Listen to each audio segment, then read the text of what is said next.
ሰላም እንዴት ናችሁ? ዛሬ የምናየው ባለቤትነትን የሚገልጹ የስም ምትክ ሆኖ ባለቤትነት የሚገልጹ የፖሴሽን ፕሮናውንስ የምንላቸውን ነው የምናየው። ስለዚህ በሶስት መደብ ነው የከፈልናቸው። በሶስት መደብ ተከፍለው ይታያሉ።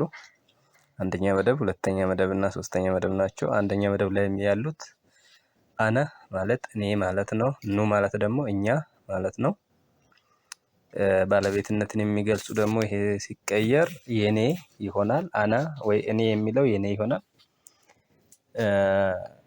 ኑ የሚለው ደግሞ እኛ ይሆንና ባለቤትነት የሚገልጸው ደግሞ የኛ የሚሆነው ነው የሚለው ነው ማለት ነው።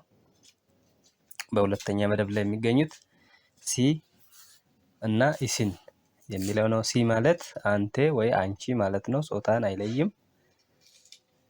ኢሲን የሚለው ደግሞ እናንተ ማለት ነው። ስለዚህ ሲ የሚለው ኬ እንለዋለን። ኬ ማለት ያንተ ማለት ነው። ኢሲን ለሚለው እናንተ ለሚለው ደግሞ ኬሰን እንላለን። የናንተ ማለት ነው። ኬሰን ማለት የናንተ ማለት ነው። በሶስተኛ መደብ ደግሞ ያሉት ኢሰ ማለት እሱ፣ እሼ ማለት እሷ፣ ኢሳን ማለት እነሱ። እሼ ወይም እሺም ሊሉ ይችላሉ። ይሄ በተለያየ ፕሮናውንሴሽን ሊነበብ ስለሚችል እቺ ፊደሏ ልትቀየር ስለምትችል በአይ አሁን ግን እዚህ ጋር ያለው በእሼ የሚለው ነው። ስለዚህ እሰ ለሚለው ከኒሳ ይሆናል። ባለቤትነትን ሲገልጽ የሱ ማለት ነው። እሼ የሚለው እሷ ስንል ንብረት የሚገልጽ ደግሞ ባለቤትነትን የሚገልጸው ከንሼ እንላለን። የሷ ማለታችን ነው ማለት ነው። ሌላው ኢሳን ስንል እነሱ ማለታችን ነው።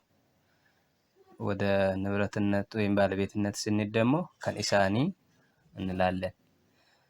የነሱ ይሆናል ማለት ነው። ስለዚህ አሁን እነዚህን በቀላሉ ለማየት ለምሳሌ ሶስተኛ መደብ ላይ ስናይ ኢሳ የሚለው ኢሳ ሆኖ አንድ የጨመርንበት ከፊት ለፊትም ከን የሚለውን ጨምረናል። በርግጥ እሺ የሚለውን ደግሞ እንዳለ እሺ ሆኖ ከን የሚለውን ነው ከኋላ የጨመርነው። ኢሳን የሚለው ደግሞ ኢሳኒ ብለን ሁለት አይ ጨምረናል መጨረሻ ላይ። ስለዚህ በዚህ መልኩ ባለቤትነትን መግለጽ እንችላለን ማለት ነው። ይሄን ይመስላል። ፎሎ፣ ላይክ፣ ሼር፣ ኮሜንት ማድረግ አትርሱ።